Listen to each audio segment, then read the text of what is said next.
Good morning. Welcome to the Unitarian Universalist Congregation of Danbury. My name is Lisa Austin Smith, and I have been a member for well over 20 years. I can never remember unless I have my name tag on, which I don't because it's at the fellowship hall. And just suffice it to say, it's been a long time. My husband, Randy, and I have raised both of our boys, Grant and Tucker, who are now in their 30s here. And when I have shared many life experiences with this group of people, not the least of which was the sudden death of my husband almost 10 years ago. I have served on many committees through the years. I have spent many hours socially with many of you. You are all people I feel the most like myself with. I am truly grateful to have such a community as this to be an integral part of my life. And it is so true that you get out of it what you put in, and so much more. I'm so glad that you're able to join us this morning, both online and in person. Our weekly services are more than just a gathering of our physical bodies. It's the forming of a sacred time that we have been making together for 199 years. As we work to build a more just and, in that sense of sacredness, along with deep respect, we acknowledge that our physical building is on the traditional land of the Paugussett people.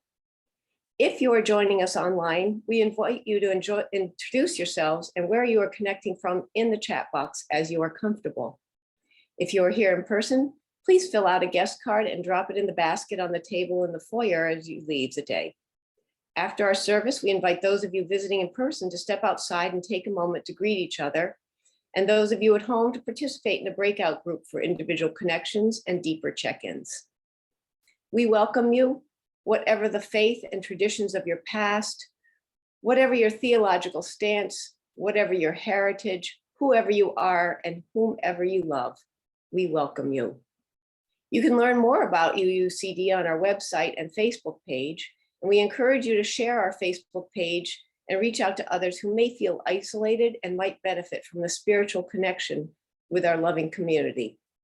I'd like to direct your attention to announcement.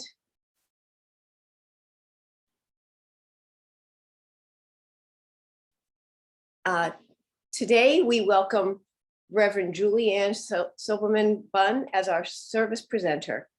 Reverend Julianne is a lifelong Unitarian Universalist,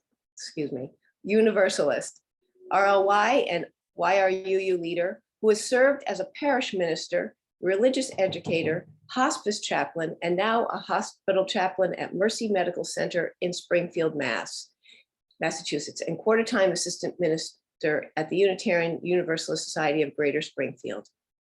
An author of chapters in Everyday Spiritual Practice and Living a Call, Julianne reflects frequently on what it means to be a Unitarian Universalist and evolving her understanding of faith and spiritual practices. Julianne and her husband Ken live in their forever home, a cabin in the woods of Western Massachusetts, with their rescued Maine Coon cat, Katya. Again, welcome to the UU Congregation of Danbury, where we welcome all in a spirit of compassion, inquiry, and service. Now, please join us for our hymn of welcome. Enter, rejoice, and come in.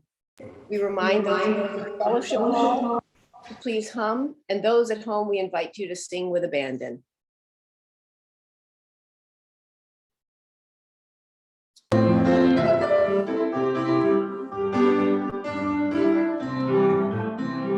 Enter, rejoice, and come in. Enter, rejoice, and come in. Today will be a joyful day. Enter, rejoice, and come in. Open your ears to the song. Open your ears to the song. Today will be a joyful day. Enter, rejoice, and come in. Open your hearts, everyone. Open your hearts, everyone. Today will be a joyful day. Enter, rejoice, and come in. Don't be afraid of some change. Don't be afraid of some change. Today will be a joyful day. enter, rejoice, and come in. Enter, rejoice, and come in. Enter, rejoice, and come in.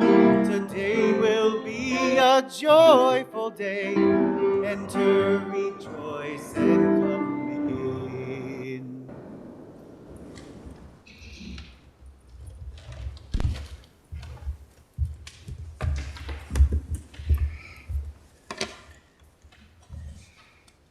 This reading is called Why Do You Come, John? And it is written by the Reverend Victoria Safford. I knew a man once who came to church every Sunday.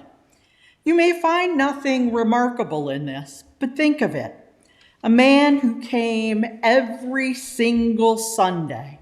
And it was not that he lacked other things to do. I knew him only in the last years of his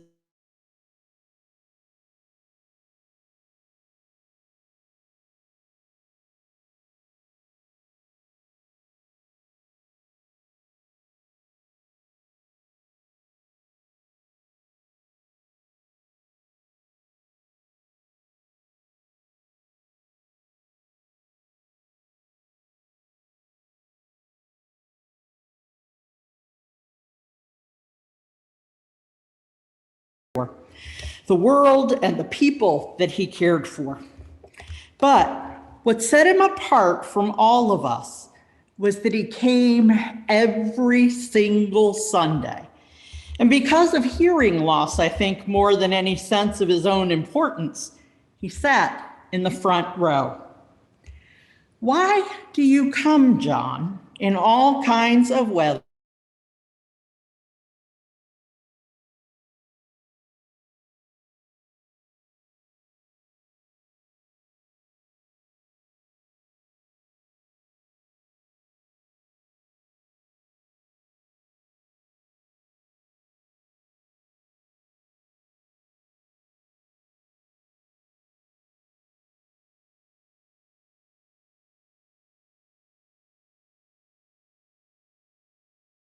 Already, more than he could handle.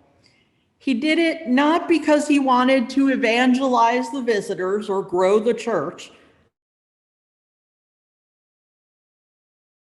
On the contrary, he loved and missed the tiny congregation he joined in 1955. He felt a lot lost with so many new faces, a little sad at all the changes. He greeted people as they came and steered them towards the minister, the coffee pot, the Sunday school, the guest book, the pledge cards, the sign-up sheets, because he felt it was the right and only thing to do. When people come into your home, you welcome them as if nothing in that moment matters more. He worked hard on Sunday mornings. He got up on Sundays expecting to work hard and make others feel at home. He came with that in mind, and he was right. After he died, we missed him when he did not come. And do you know what happened? That very first Sunday after his memorial, someone brand new who'd never met John Eric and now would never have the chance, walked right in and sat down in his empty place in the front row. A whole family just sat right down as if they owned the place, as if they had every right to be there, as if we were glad to see them. Two women new to town and their toddler and their baby, they came hoping there was room. And John himself would have been delighted. May we always make room for the visitor, the guest, the stranger. Come, let us worship.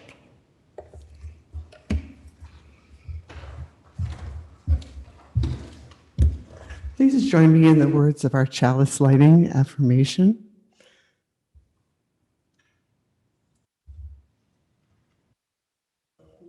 Love is the spirit of this congregation, and justice is its light. This is our covenant to dwell Together in peace, to seek and speak the truth in love, to help one another and celebrate life.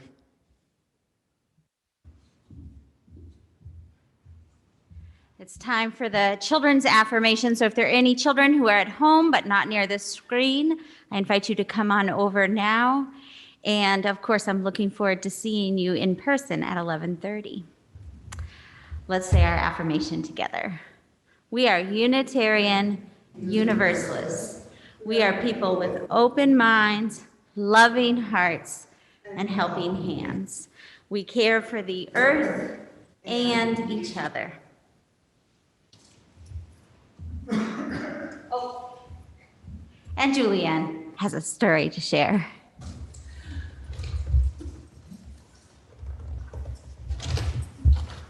Well, actually, I'm not Julianne anymore. I'm Booby Farkeltush. You see, years ago, my grandchildren were reading this book, and the book was called something like Admiral Underwear or General Panties. I can't quite remember what his name was, but it was something like that. And they put the first letter of my name and the last letter of my name. And well, in Yiddish, the grandmother word, we don't say grandmother, we say booby. So booby turned into booby and I became Booby Farkeltush. And today, I wanted to talk to you all about why we come here. Now, see, people think they come to church, to mosque, to synagogue, whatever their religious community is. They think they come because their parents made them. But that's not the reason most of us really do come. We come to church. My schmata keeps falling off. We come to church, we come to our mosque, whatever our religious community is. We come because there are people here. And you can only imagine how much I love people. People are my favorite thing. They're all weird. I love weird people. Churches are full of weirdos. And you know what? They're the best kind of people because they have stories to tell you. Oh, do they have stories? And those stories are about their lives. And when we come to church, to our mosque, our synagogue, we get to hear those stories and we get to know the people and we make friends. And what is life without friends? I mean, after all, that's why everybody calls me Booby Farkeltush now.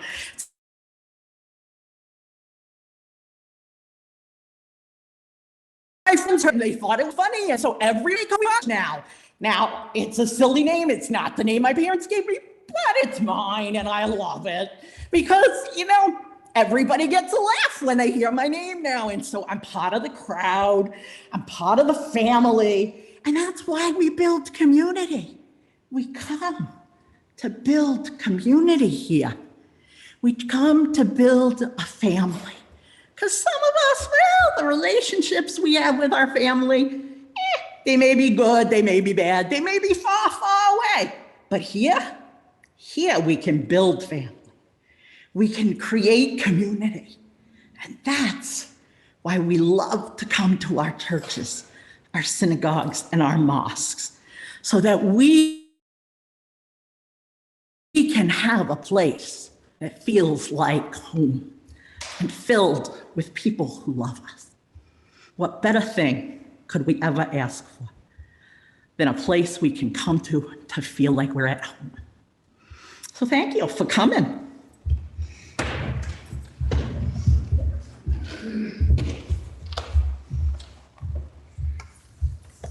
Our gray hymnal, Singing the Living Tradition, offers this original interpretation of the opening lines of Psalm 133.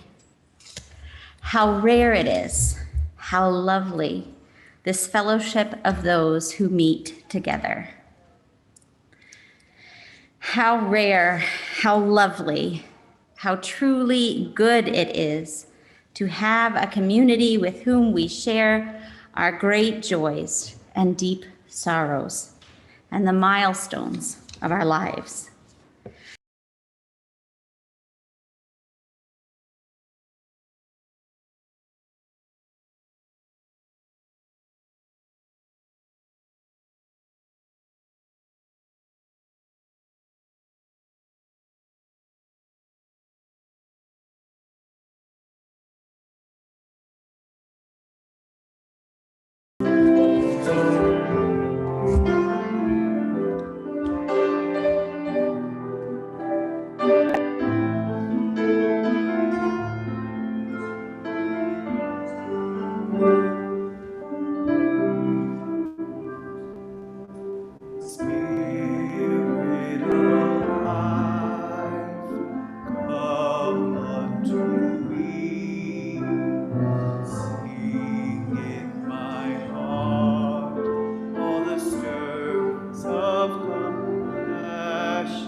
This reading is from William Ackland, and it is titled The Concept of Servanthood.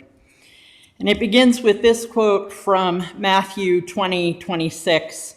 If you have a desire to be great among your companions, then you are to be their servant. The concept of servanthood is strongly presented in Scripture. There are approximately 1,600 references in the Bible to the words servant, servants, serve, served, serves, service, servile, serving, and servitude.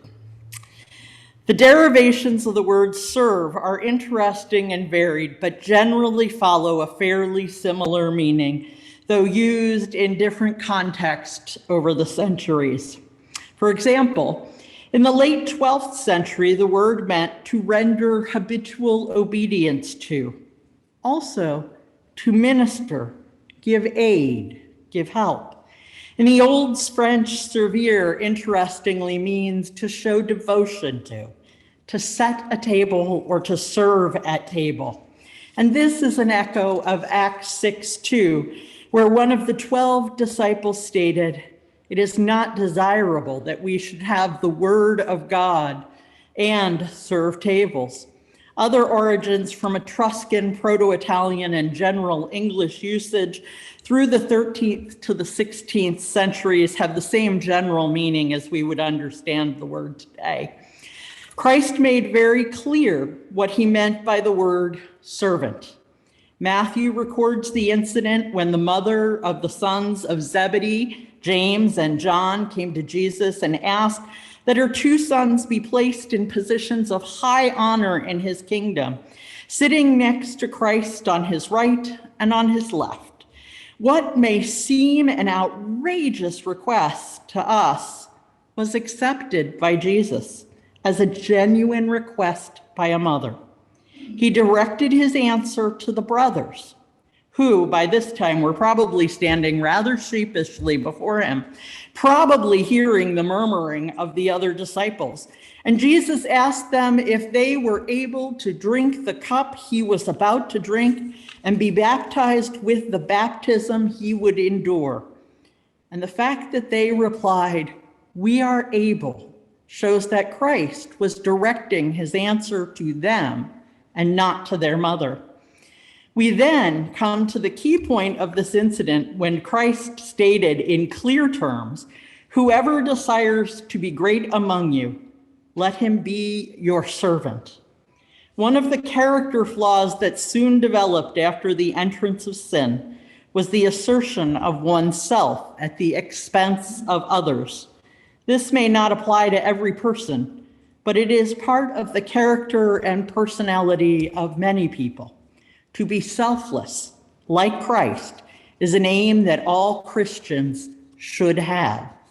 And I note that this reading was written by a man who is a Jehovah's Witness, not a Unitarian Universalist.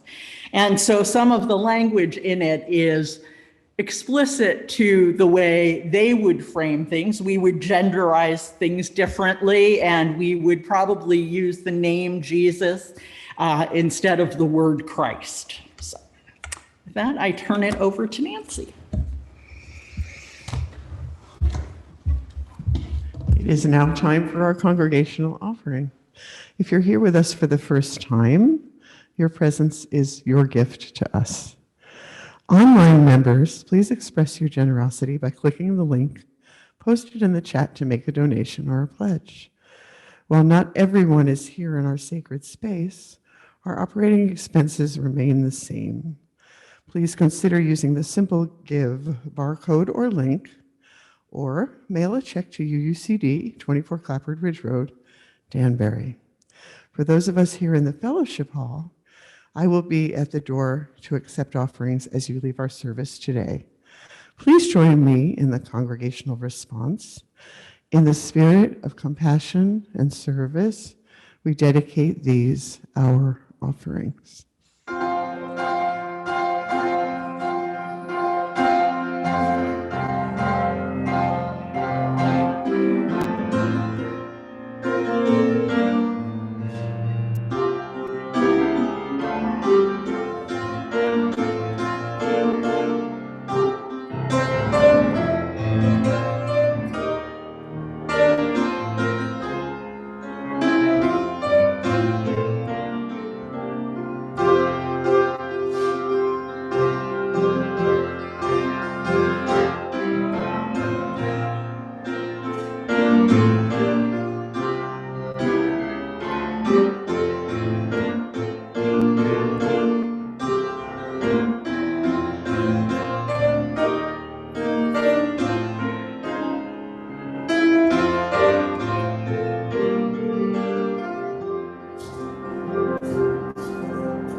Imagine yourself arriving at a beautiful old stone church, one for which there are many entrances. But there is obviously a main entrance, a front door which has wide, low-set stone stairs which are gently sloped in spots from thousands of feet which have trod there throughout the life of this ancient place of worship. The doors are wide and welcoming beneath that stone arch. And as you join the many others entering this historic and sacred space, you notice that there are words carved into the stone overhead. The letters are artfully carved in an ancient script, which is a bit ornate and difficult to make out. But as you stand before the doorway, waiting your turn to enter, you realize that there are only two words. The words above the door are simple. The words are servant's entrance. Your mind and heart begin to race. Servant's entrance? Why would those words be above the main door of a church? Throughout most of history, servants have entered through smaller doors, often in the back, hidden away. Why would the main entrance of such an elaborate church say, servant's entrance?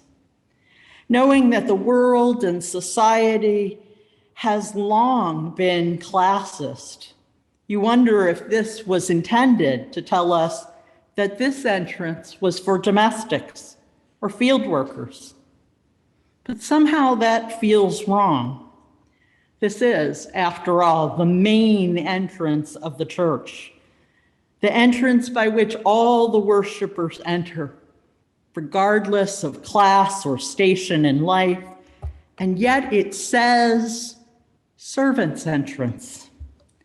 Then you begin to realize that in the language of the Christian church, the worshipers are the servants. This is the servant's entrance. We are all servants. Historically speaking, in the language of Christianity, we, the worshipers, are all servants in the work of the holy.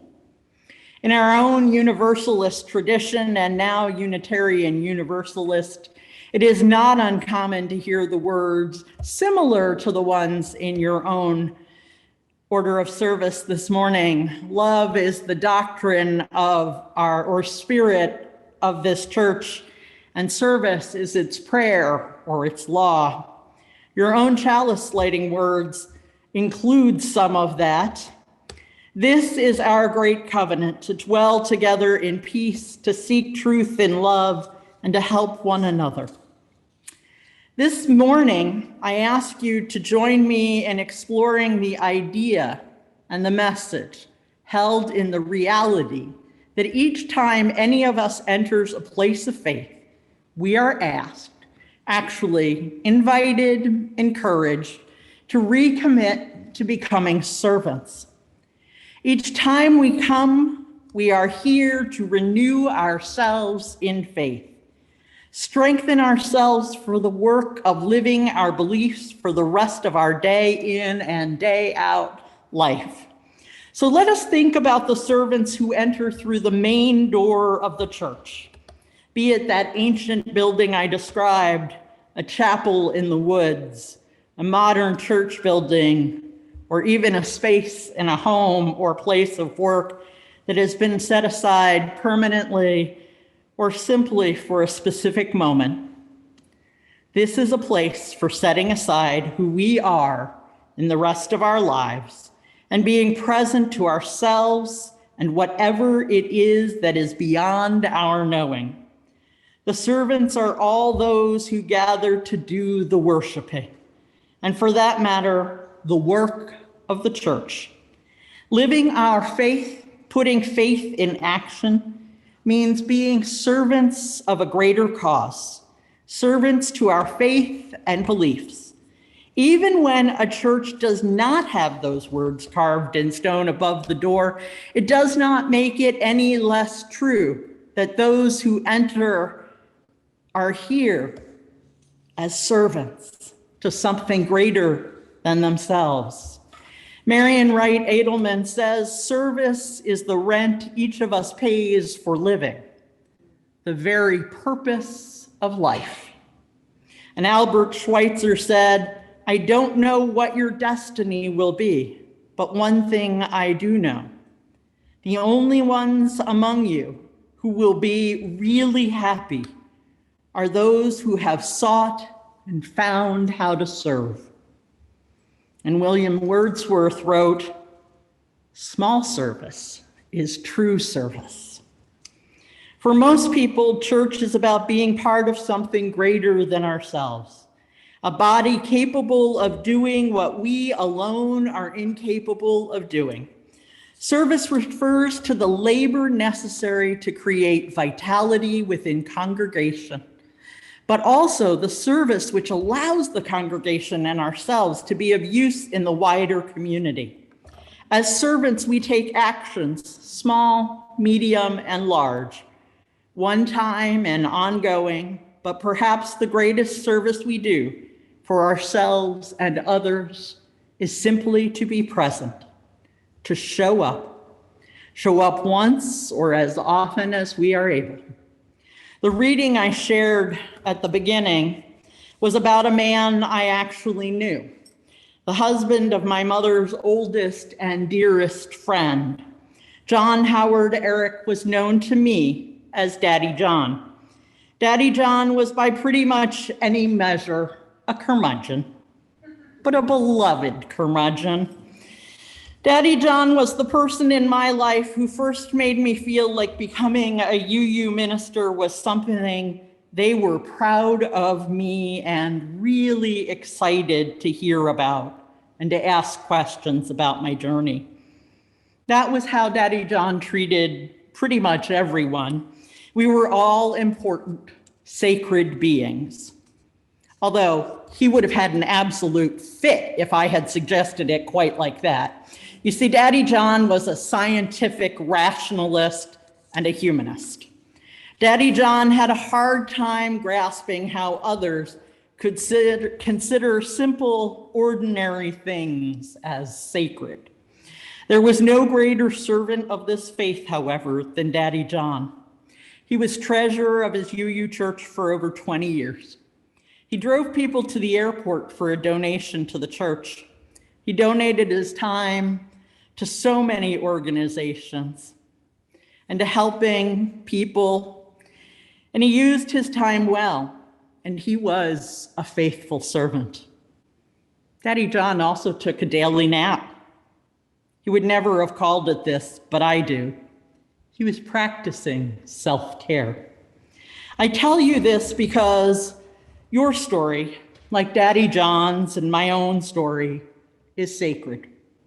We are sacred creatures, and therefore our stories are sacred. We are servants, we are sacred beings. What we do and say and how and why we make those choices and decisions matters. For the 30 plus years since I began my professional church position as the religious educator for the Unitarian Universalist Church at Washington Crossing, New Jersey, I have ended almost every service with the words, "May you go in peace and unrest." But that is not all that I say. The next phrase is the closing words, "to love and to serve as best you are able." The hard part of faith is that people who have a sense of the world as a universal community interwoven by the interdependent web of all existence is that there are ramifications to all our actions, but also to our inaction. We acknowledge that we are human and therefore imperfect beings, and that all we can do is the best that we are able in this or any other moment. So while your soul is stirred to action by the unrest in the world, your conscience is moving your body to serve with love all that you can. So I'm not actually asking you to wait on tables. But that is not to say there is not a place for that as a form of service. Each of us is called to love and to serve in ways unique to our gifts and talents. And sometimes the ways in which we are called to serve are in ways that will stretch us and help us grow beyond what feels comfortable. And that is when we get to learn more and be more than what we were to start with. We must learn to listen to the needs of others. Listen to the way others view the world and the situations in the world before we act. We must understand that being a servant often means we do things which meet the needs of others more than they meet our own needs. Frankly, in the culture of America, this is very hard to do. We are bombarded by images of a world in which all people do for themselves and their own. And when something is not about them or doesn't benefit them personally, they see no point in doing it. COVID has shown this probably more clearly than anything else in our recent times. I'm here to tell you that being a servant, a person of faith in the world, is about putting people other than ourselves first. I'm not saying don't take care of yourself, because you need to do that, but you also need to take care of others and our world. Largely, being a person of faith, a servant in this world, is about seeing yourself as part of something larger. We are simple cogs in large machines or leaves on trees abundant with lush foliage, both indispensable and completely insignificant at the same time. And like most incredibly important and superfluous things, we are often not noticed until we are not present to do what we have done so well, or until we do something differently than we did it before. That is the life of a servant, entering and exiting unnoticed until there is no servant to do the job. Church is much like that. We do not know how much church means to us until we do not have it in our lives. Sometimes we simply feel an emptiness, but unsure from whence it comes or how to fill it. Sometimes that hole has existed all our lives, and other times it has been filled partially by bits and pieces here and there. Then one day we find a faith community in which we hear a message or find a home or make a connection, unlike those we have found before. And we know that this is our place, a place for us. And when that happens, we know that this place fills that hole. Part of being a servant is that when we have found that place, we work to maintain and enrich that place so that it is available to others. Service in the context of faith is multifaceted. There is no single way in which each of us will find to be of service. Some of us will lead worship. Others will contribute their talents at music or flower arranging, and still others will greet people with a warmth and friendliness that will allow each guest to know this church, that they are valued simply for being themselves and being present. Some will listen to the pain of others. Some will make coffee or plunge toilets, and others will plant flowers or scrub walls.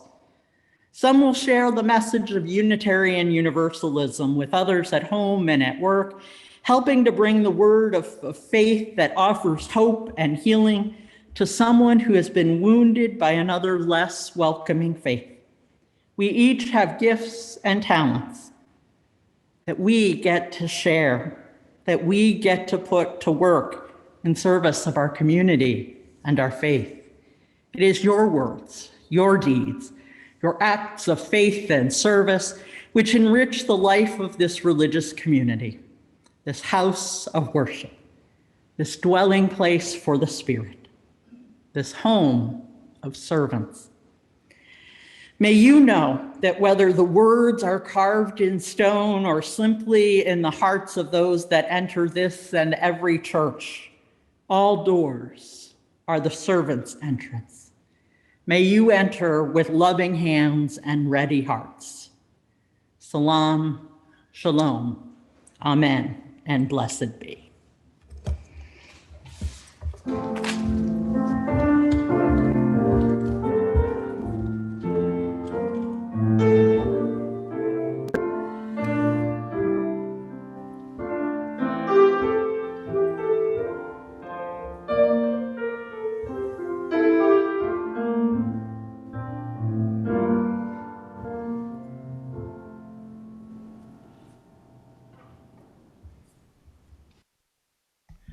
Please join me in the words of extinguishing the chalice. We extinguish this flame, but not the light of truth, the warmth of community, or the fire of commitment. These we carry in our hearts and out into the world until we are together again.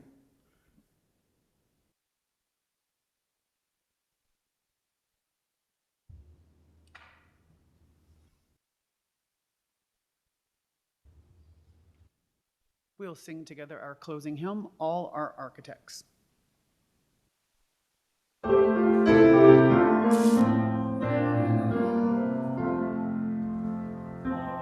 our architects of fate, working in these walls of time, some with massive deeds and great, some with ornaments of rhyme. For the structure that we raise, time is with materials filled. Our todays and yesterdays are the blocks with which we build. Today then strong and sure, with a firm and ample base, and ascending and secure, shall tomorrow find its place.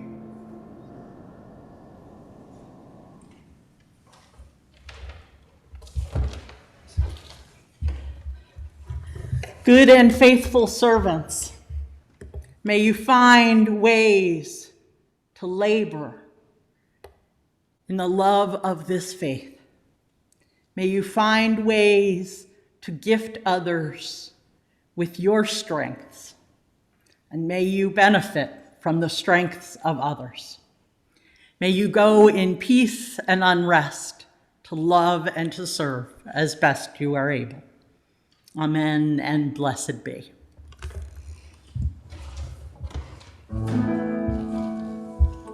There's nothing like the warmth of a summer afternoon, waking to the sunlight, being cradled by the moon, catching fireflies at night, building castles in the sand, kissing mama's face goodnight, and holding my daddy's hand. Thank you. How could I ask for more?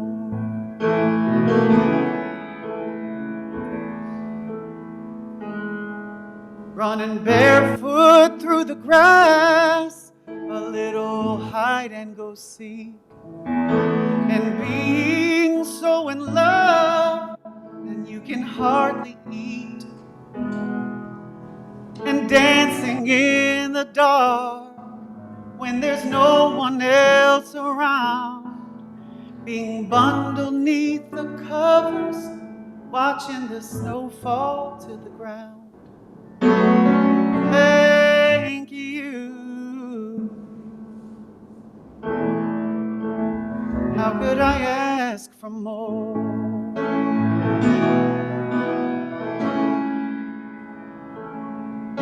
So many things I thought would bring me happiness, some dreams yesterday. Such irony, the things that mean the most to me are the memories I've made along the way.